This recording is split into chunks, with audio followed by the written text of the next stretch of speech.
Hello every one. ഇന്ന് നമ്മൾ നോക്കുന്നത് പി എഫിൻ്റെ ഒരു അക്കൗണ്ടിൽ നിന്ന് വേറെ അക്കൗണ്ടിലേക്ക് എങ്ങനെയാണ് ഫണ്ട് ട്രാൻസ്ഫർ ചെയ്യാമെന്നുള്ളതാണ്.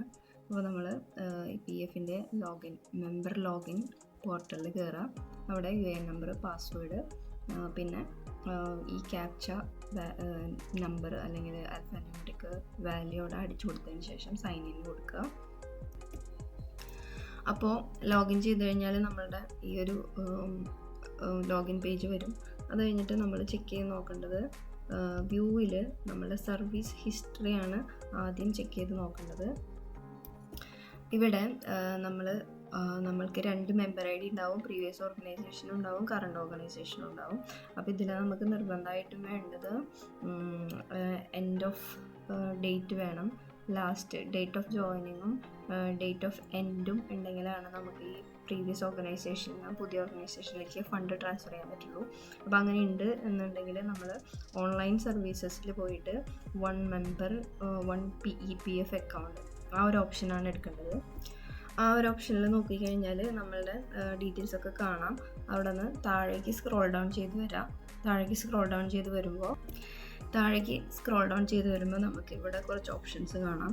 ഇവിടെ member has the option to choose claim from attestation by present or previous employer.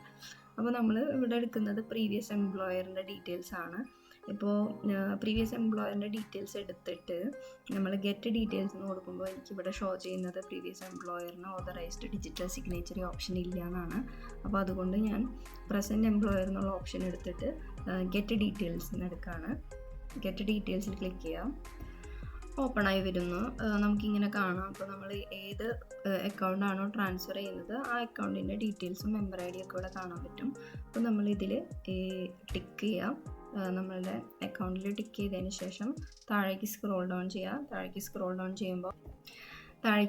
ചെയ്യുമ്പോൾ ഇവിടെ നമ്മളുടെ ആധാറായിട്ട് ലിങ്ക് ചെയ്തിട്ടുള്ള ഫോൺ നമ്പറിലേക്ക് ഒരു OTP വരും. അപ്പോൾ അതിന് വേണ്ടിയിട്ട് നമുക്ക് ആദ്യം ഈ ഒരു ചെക്ക് ബോക്സിൽ ടിക്ക് ചെയ്ത് കൊടുത്തിട്ട് ഗെറ്റ് OTP എന്ന് പറഞ്ഞ ആ ഓപ്ഷൻ ക്ലിക്ക് ചെയ്യാം.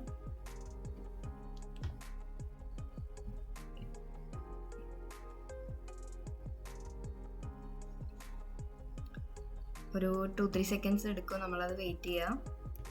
ഇപ്പോൾ നമുക്ക് കാണിക്കാം OTP സെൻഡ് സക്സസ്ഫുള്ളി എന്ന് കാണിക്കുന്നുണ്ട്. അപ്പോൾ ഓക്കെ അടിക്കാം. നമ്മളുടെ ഫോണിലേക്ക് ഒരു OTP വന്നു. ആ OTP നമ്മൾക്ക് ഇവിടെ ടൈപ്പ് ചെയ്ത് കൊടുക്കാം.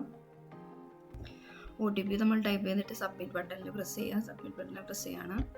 അപ്പോൾ ഇതുപോലെ ലോഡിങ് തന്നെ ഒരു 2-3 സെക്കൻഡ്സ് എടുക്കും അത് സബ്മിറ്റായി വരാനായി.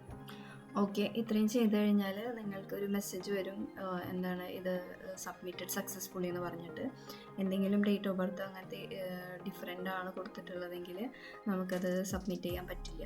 അപ്പോൾ നമ്മളങ്ങനെ സബ്മിറ്റ് ചെയ്ത് കഴിഞ്ഞാൽ നമുക്കിതിൻ്റെ ഡീറ്റെയിൽസ് അറിയണമെങ്കിൽ സബ്മിറ്റ് ചെയ്തത് സക്സസ്ഫുൾ ആയോ അതിൻ്റെ സ്റ്റാറ്റസ് അറിയാനായിട്ട് നമ്മൾ ചെയ്യേണ്ടത്. അതിന് വേണ്ടിയിട്ട് നമ്മൾ ചെയ്യേണ്ടത് ഓൺലൈൻ സർവീസസിൽ പോവുക. ഇവിടെ second option track claim status അത് എടുത്തു കഴിഞ്ഞാൽ നമ്മളുടെ സ്റ്റാറ്റസ് എന്തായെന്ന് അറിയാനും പറ്റും. Okay, thank you for watching.